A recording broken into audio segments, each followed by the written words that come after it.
everyone. I'm just here to talk to you a little bit about what some of the reasons that companies and governments would look into developing the rainforest by deforesting large areas of land and clear felling acres worth of this particular valuable ground. So, one of the reasons is simply due to a population increase. Now, if there's a population increase, this also means an increase in the number of houses that are required and workplaces that are required to accommodate this growth in the population.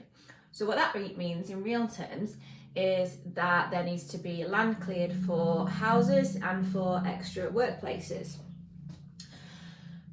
So the obvious economic advantages of that are that businesses make profit from building these areas, but also there's new social community set up as well. Another reason that the rainforest is deforested is because of mining, and usually this is open cast mining, so it's not simply a case of digging a hole into the ground, it's a case of clearing huge swathes of rainforest and then digging up the surface layer and completely disrupting the biology and ecology of the area. So the reason that the companies would do this is because it's incredibly valuable. There are all kinds of minerals and oil that can be dug out of the rainforest bedrock and sold for a humongous profit. Now, the advantages of this very clearly are that this provides jobs to local people, and it also provides profit for the government when these goods are exported and taxed, which can then be reinvested into local services and amenities. However, these organisations are not necessarily companies with head offices in the countries that they're operating in. They might be companies that have come in from abroad, so they might be multinational companies, forgot the word for a second there, that have come in and they've dug up these large areas, but actually a lot of the profits go outside of the countries, and the people who run it and take the large bonuses are actually in a different country, completely somewhere different, and not a lot of the profits then get recycled back into local communities. That being said, they do get the benefit potentially of that tax money being reinvested from the government. Another reason that land is not necessarily deforested per se, but completely changed indefinitely, is the building of hydroelectric dams. Now, this is quite common in the rainforest to have these huge hydroelectric dams built across tributaries of the Amazon River. Now, what that actually does is you create a wall across the valley of a river, and then that leads to flooding behind the dam, which we refer to as a reservoir. And if you, like me, live in the northwest of England, there are lots of these everywhere, and you're probably quite familiar with them. Well, the same feature can be built in the Amazon rainforest. The problem with that is that you're flooding a huge amount of land behind the dam. Now, that land is land that has its own ecosystems, it has its own biodiversity, and once you flood it, that changes that completely. So you could potentially be putting endangered species habitat out of action by flooding it and forcing them to relocate somewhere else if that's possible. The positive parts of this are, again, it's the providing jobs for local people when these dams are built. It's providing jobs for people that are to maintain these dams.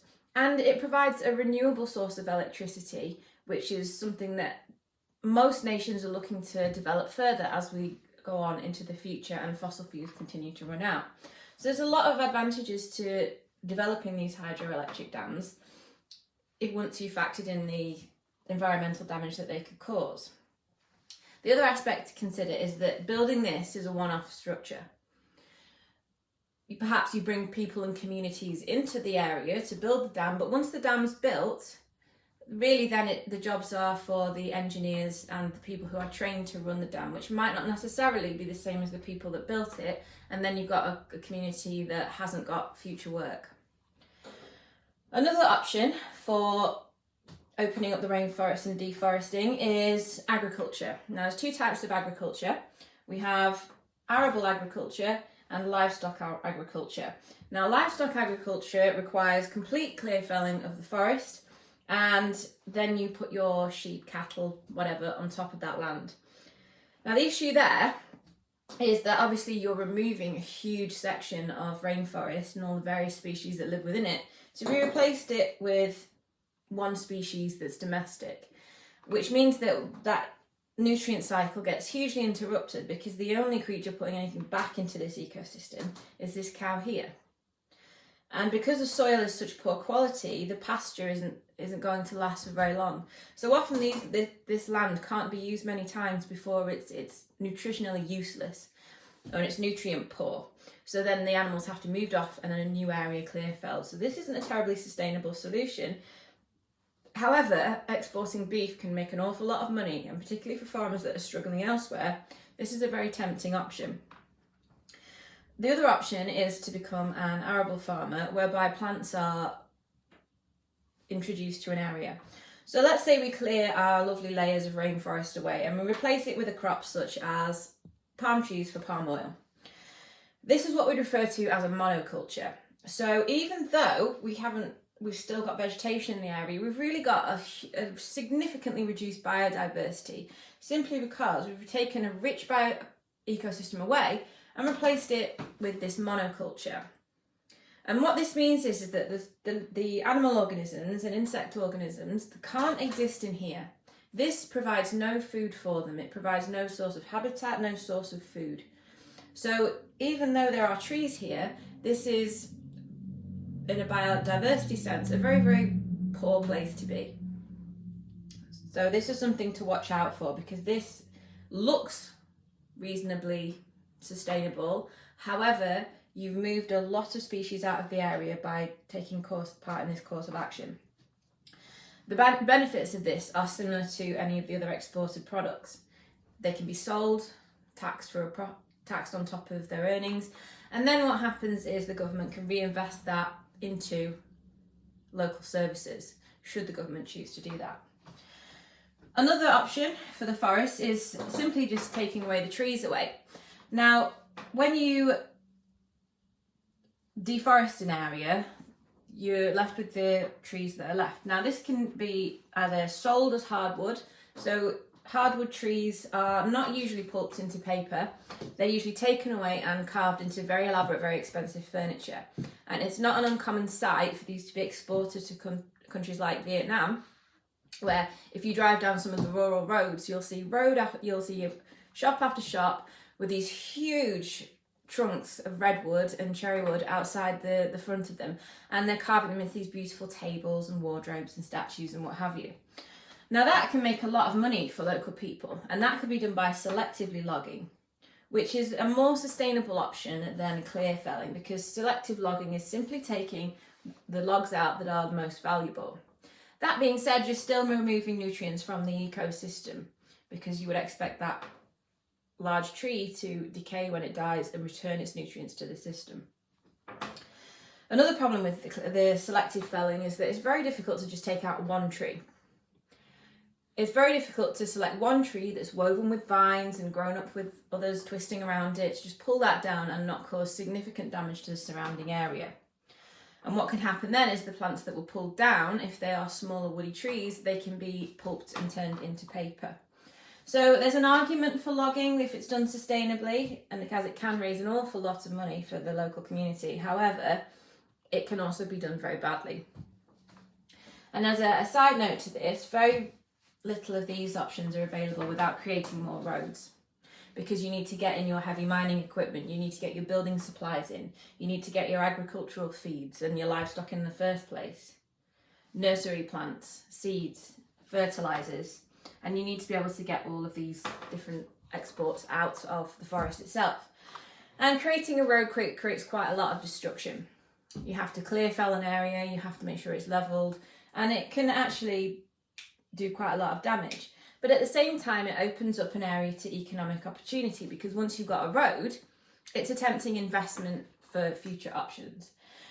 So just to recap that, there are a huge amount of benefits to these different development opportunities in the rainforest, and they all lead to what we call the multiplier effect. Now, the multiplier effect is what happens if you successfully injected a cash flow into the area. So, for example, with the hydroelectric dam, you've provided jobs for the local people. Now, what that means is that they are going home with a perhaps higher salary, and then what that means is that they can have a higher standard of living, perhaps they can afford a few more luxuries. And in turn, that means that the businesses that were trading in these luxuries sell more. And then those business owners can then go on and buy from other businesses. And it creates this multiplier effect where there's a developed economy and there's lots of profit being made in the area to raise everybody's standard of living and subsequently their quality of life, particularly if they were in an area of poverty and people were struggling to get meals every day, or they didn't feel safe because there wasn't electric lighting nearby. So it can have a huge impact by opening up areas of the rainforest.